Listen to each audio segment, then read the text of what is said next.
Thank you very much for the introduction. And I will do it very simply here. I will only bring one slide. I will bring two examples and try to illustrate the clean innovation model by these two examples. Of course, they are based from the Copenhagen area, but I think they will give a good impression about what is the idea about the clean innovation model.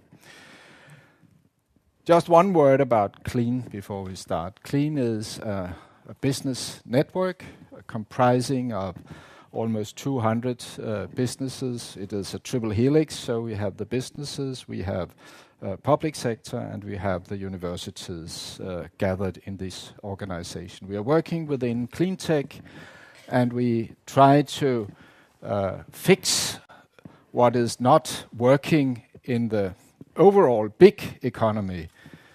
So to some extent, and that is actually the clue of my presentation, so of course I shouldn't tell you in just now what is the clue, but I do it anyhow. The clue is that in this world we are living in, the Western world, we have the market economy, supply and demand, and the market economy is doing pretty well, but it has its limitations. There are a number of issues in these developed societies we have where we can see that the supply and demand, the market model, is not able to handle the situation, doesn't take care of it, doesn't make it happen. So actually what we are trying to do in the clean innovation model is try to give a helping hand, try to fix some of the bottlenecks, some of the stubbornness that prevents the market mechanism to work. So we are not in any way opposed to the market mechanism. On the contrary, we are trying to help the market mechanism to work even better than it does in normal time. I think many economists around the world think that this is not necessary. Eventually, the market mechanism will handle all issues. Maybe, but then at least you have to be very, very patient, and time is precious, so we cannot rely on that. And that is why we have developed this model so that we can facilitate and make happen and innovate what would not come by itself in the general economy. Now I see if this one slide presentation works. So let us reveal that from the start. Now I'll go to the two examples I will bring to your attention this afternoon. One example is about big data, smart city here in Copenhagen, how we tackled a challenge we were faced with in this city with this model. The other example is about recycling used plastic and how we are in the process of tackling this problem, and also why doesn't it come around by itself. I start with the data, with the smart city data in Copenhagen municipality. The city of Copenhagen decided last year that in their budget that they wanted to make public all the numbers they had gathered for many years in technical area, environmental area, energy area. A lot of data of that kind which the municipality due to its general tasks, had gathered over the years. they wanted now, as many people do, many authorities do, they wanted to make public and make free for use all these data. Very good. But there is a problem, because one thing that these very complex and not very visible and streamlined data, good that the municipality took this initiative, the city of Copenhagen, but how will it come from that decision to real life? Because these data are not usable as is for companies. And the idea was from the city hall, the idea was that these should be made public available in order to so that businesses could make new businesses and make new development on these data. But how will that come across? So our initial problem is we have an intention, a plan, an idea to bring these data to the general public, to the businesses. But how will it happen? Will it come around by itself? Will the market mechanisms, the players of the market, will they grasp these data and make it happen? No, they will not. It's too complex, and there's not one operator in the market that can take over this challenge. Another way, could the city of Copenhagen, who decided to make these data public, could they organize the data so that they could be used for coming businesses? Yes, they could. But actually, looking more into that, it is not a natural task for a city to establish an organization that can do that kind of work. And in this country, we have a challenge not to have too big a growth in our public sector, which is already pretty big. So if it's not, if there's not a player from private sector who can take over to make it happen, and if the public sector is not willing to do the effort, how will it happen? Will it happen? If nobody intervenes here, it won't happen. So the decision about making these data public was a very nice decision, but it wouldn't have any effect. That was the challenge we were faced with.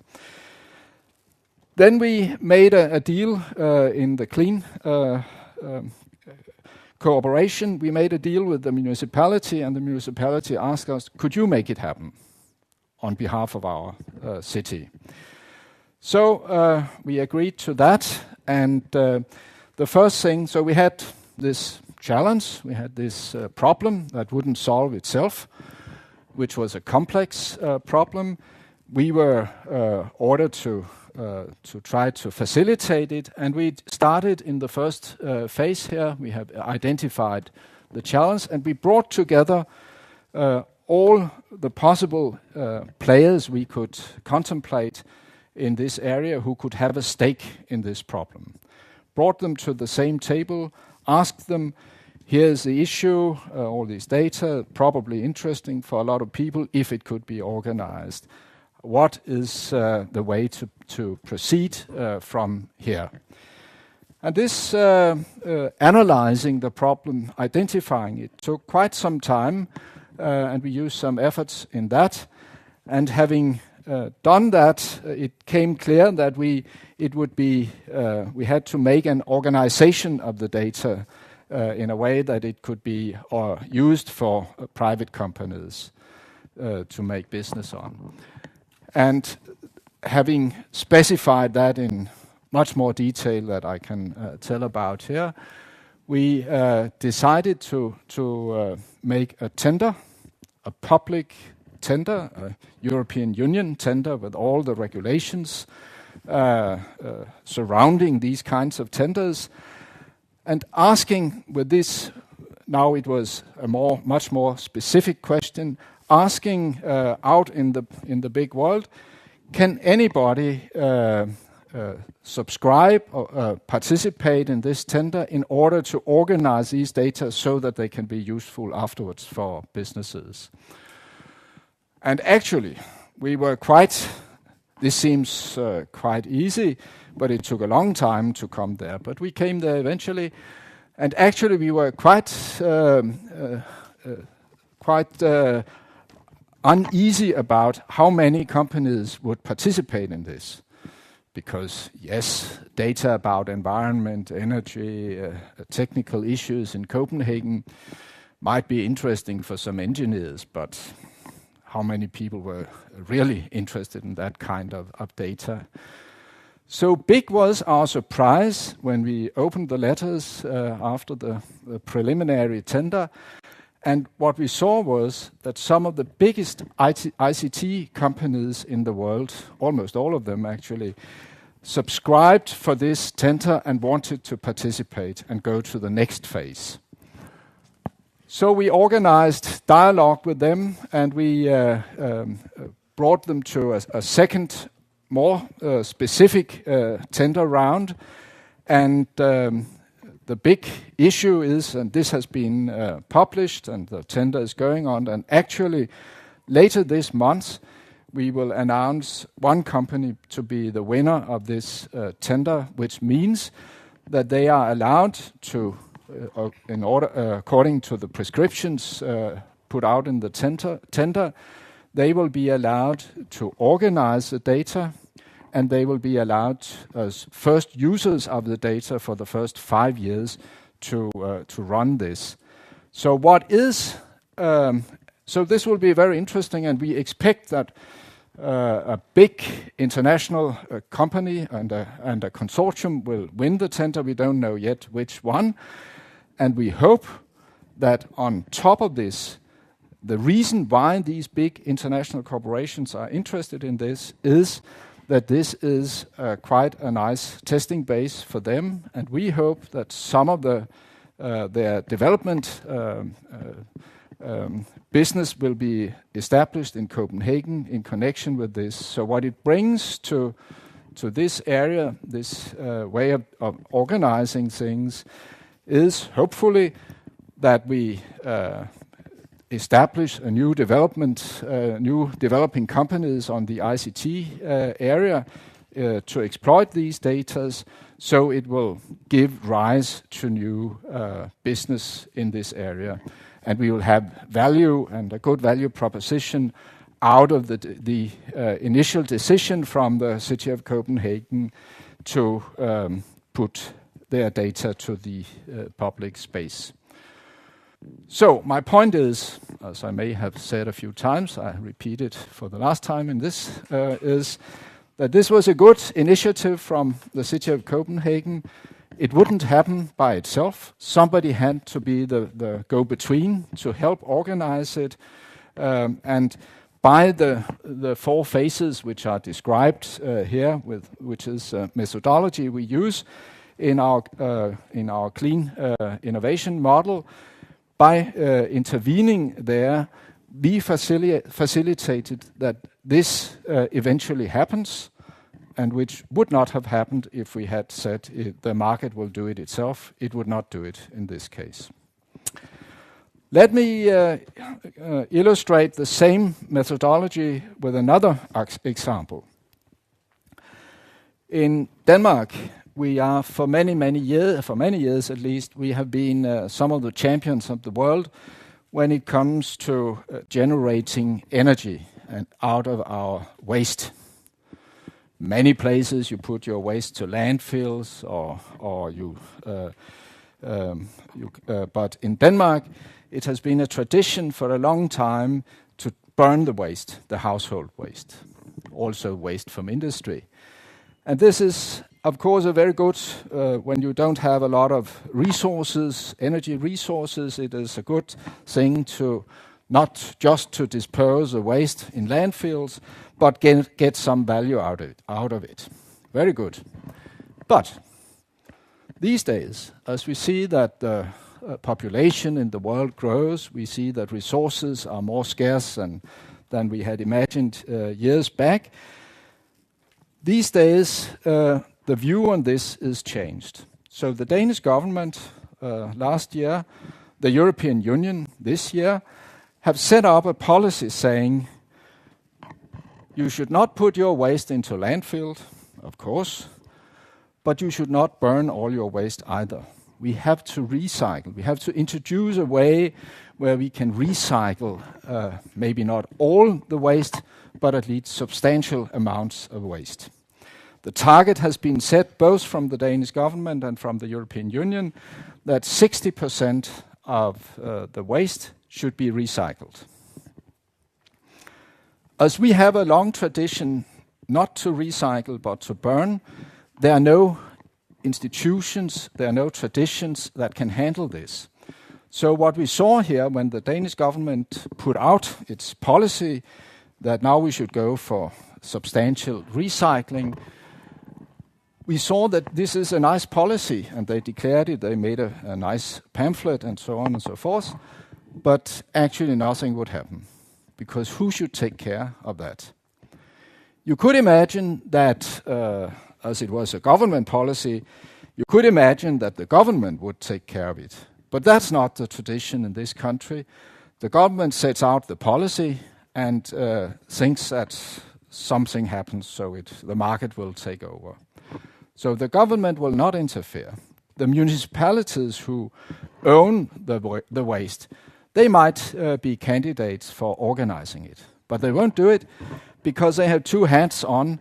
They also have the burning facilities, so they don't want to harm their factories who burn the waste. So it's not very likely that the municipalities will organize this. Private sector, will they do it? No, it's not. That doesn't seem to be feasible because it's a very long and complicated process. You can see the target that you should not burn all the plastics, but it's a long and complicated route to go there. So there will not be a business case immediately in doing that. So we are in the same situation as we were with the big data, that nice idea, but how do we come from idea to reality? Will the market solve it? No. Will it happen then? No. If nobody interferes, it won't happen. So the clean innovation model again intervenes here and tries to organize this so that what was the intention also will happen in real life. What we did on the plastic side was that we gathered again all the players in this area, industries, public sector, universities, in several sessions, discussed with them what is the real issue here, why doesn't it happen, what are the obstacles, and how can we make it happen. Eventually, out of this came the idea, or the idea that what really was needed in order to make this happen was that we should have a big factory which could select the various types of plastic with very advanced sensors, could differentiate the various kinds of plastic in order to the components within the plastic. Plastic is not one thing, plastic is many things. So the very important thing is that you get it separated in baskets according to what is the content of the plastic, because that's a prerequisite for using it later on. So the idea coming out, the obstacle, or one of the obstacles is we must build in the Copenhagen area, in the Zealand area, maybe also covering southern Sweden, we must have one very big factory who can select plastic according to its components in a very advanced way. So out of this comes that we must somehow organize that somebody builds such a factory. Will it happen by itself? No, because even though we have identified that's the issue, and there's only in all Denmark, there will only be needed 2 of these factories. So no municipality, no public entity will do it, because this is much bigger than any municipality, the area needed. So what and there are other reasons that is making it difficult. One is that no private business would build such a factory if they are not sure that there will be any supply of plastic. And there must be a supply chain for quite a long time, at least 5 years. So somebody must organize that you have contracts with municipalities beforehand, before making the investment decision, so that you are sure as an investor that there will be supply of recyclable plastic from the municipalities, from the households, from the businesses for a number of years. Elsewhere, it's no good idea to build such a factory. That's the first thing. Second thing, you must have an idea, is there a demand for recyclable plastics? We researched that and we found out, well, there's not a big demand today, but there will be a big demand in years to come. For instance, a company like IKEA, you know, the furniture company, they have a policy that from 2000 and something, all their furnitures in plastic should be from second-hand plastic. Some of the car manufacturers, even the BMW, and some of the others, are now building cars only using recyclable plastics. So what we got out of this research was, yes, there is a market out there if we can produce the recyclable plastic. And yes, some of the municipalities can be convinced to make deals to deliver their plastic for years to come. So with this in hand, we know that we can make contracts with municipalities about supply of demand. We know there will be about supply of plastic. We know there will be a demand. And we know what is needed is a big factory that can sort out the plastic in these various baskets. With this in mind, we are able now to make the tender and try to ask business who will like to build such a factory. Quite costly thing, but you will be offered delivery of plastic, and we have surveyed that there is a market for this. So we are on the brink of doing that, bringing that tender to the public market, and time will show how many subscribe for it. Our expectation is there will be an interest to do it. And having done that, then the circle is working, then the market mechanism can take over and things can work in the normal way again. So the story is the same, as I started saying. We have good intentions, we have an issue, we have a problem, we have a vision, whatever, and but there are bottlenecks that prevents it to happen by itself.